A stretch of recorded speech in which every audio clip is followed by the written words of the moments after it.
Imagine this, it's 2028. The eyes of the world are on Los Angeles. Athletes from every corner of the globe are competing for Olympic gold, and the city is alive with energy. But while the cameras focus on the action, let's pull back and ask, how is LA pulling this off? Let's dive into the full story of the 2028 Summer Olympics.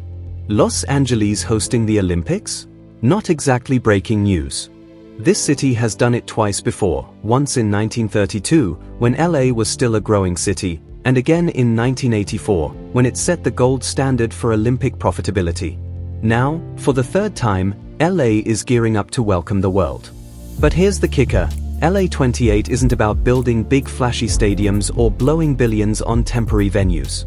It's about being smarter, leaner, learning from the mistakes of other host cities like Athens and Rio, where Olympic dreams turned into financial nightmares. $6.9 billion. That's the price tag attached to LA 28. Sounds like a lot, right? But here's the thing, this isn't taxpayer money. At least, that's the plan. The organizers are banking on private funding to cover the costs, and they've mapped out multiple streams of revenue. Sponsorship deals are expected to bring in a massive chunk of the budget, with major brands already vying for a chance to align themselves with the global prestige of the Olympics. Then there are ticket sales, a reliable source of income, especially in a city like Los Angeles, where a mix of locals and tourists guarantees demand for seats at the games. Licensing deals, too, are set to play a significant role. From branded merchandise to broadcasting rights, LA 28 is counting on its ability to sell the Olympic brand far and wide. And let's not forget the contribution from the International Olympic Committee itself. The IOC typically chips in through its global sponsorship programs and revenue-sharing agreements, offering host cities some financial relief. But here's the reality, Olympic budgets are notoriously unpredictable. Take Tokyo 2020, for instance. Its original budget was estimated at $7.3 billion, but by the time the games were over, the cost had more than doubled to $15.4 billion. A delay caused by the pandemic didn't help, but even without it, host cities often underestimate costs tied to security, transportation, and last-minute infrastructure upgrades. So, while LA's organizers are confident in their private funding strategy, the question remains, can they keep the $6.9 billion price tag from spiraling out of control? History suggests it won't be easy. Here's where LA gets clever. Instead of building shiny new stadiums that'll collect dust afterward, they're leaning on what's already here. And in a city as massive as LA, that's no small list. Take the Los Angeles Memorial Coliseum, for example. It's been hosting major events since the 1930s. And while it's getting a $100 million facelift, it's already proven its worth. Then there's SoFi Stadium, one of the most advanced sports venues on the planet. Crypto.com Arena, UCLA's Olympic Village campus, even Dodger Stadium, LA is assembling its Olympic lineup like a well-oiled machine. And this isn't just a money saver.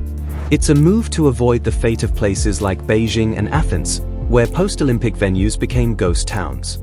LA is betting that smart use of existing infrastructure will be its winning formula. If you've ever been to LA, you know the traffic is legendary, and not in a good way. The city's sprawling layout and car-centric culture have created one of the most congested urban areas in the world.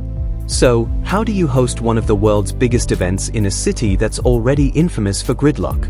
To tackle the challenge, LA 28 organizers are focusing heavily on public transportation upgrades. That $900 million in federal funding is part of a broader effort to modernize the city's transit system in time for the Games.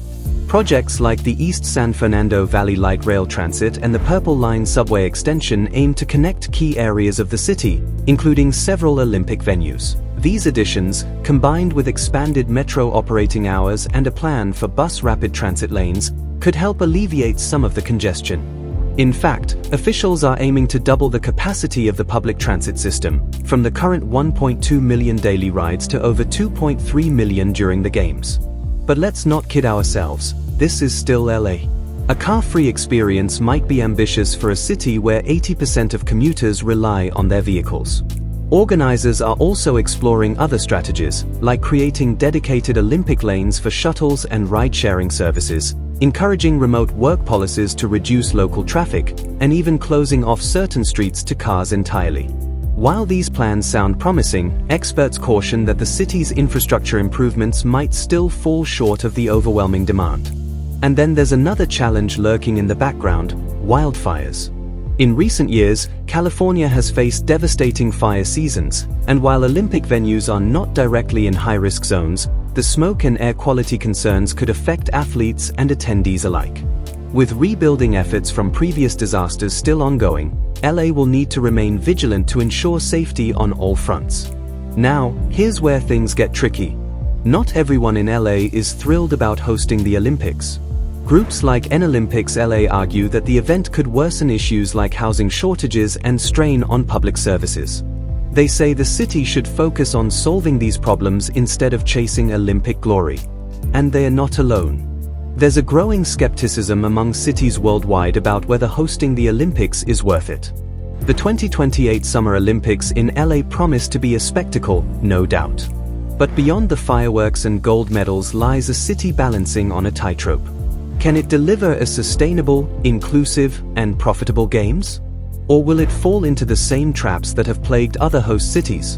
One thing's for sure, the world will be watching. Not just for the records broken on the track or in the pool, but for the legacy this event leaves behind. Los Angeles has always been a city of dreams, a place where the impossible feels within reach. From the golden age of Hollywood to the tech startups, LA has built its identity on reinvention and ambition. It's a city that thrives on challenges, constantly redefining itself for new generations. In 2028, the city will once again face a moment of reinvention, not just for itself but on the global stage. Hosting the Olympics isn't just about showcasing world-class athletic talent. For Los Angeles, it's about proving that a modern megacity can balance ambition with sustainability, spectacle with practicality. The stakes are high. Can LA overcome the logistical hurdles, the financial risks, and the infrastructure challenges to deliver a games that not only captures the world's imagination but also leaves a lasting, positive impact on the city and its residents? This isn't just a test for the city, it's a chance to set an example. If Los Angeles succeeds, it could redefine what it means to host the Olympics in the 21st century, a blueprint for future cities to follow. Will it rise to the challenge? Only time will tell. But for now, the countdown is on, and the world is watching. If you enjoyed this video and want to see more deep dives like this, don't forget to like and subscribe. Until next time, stay curious.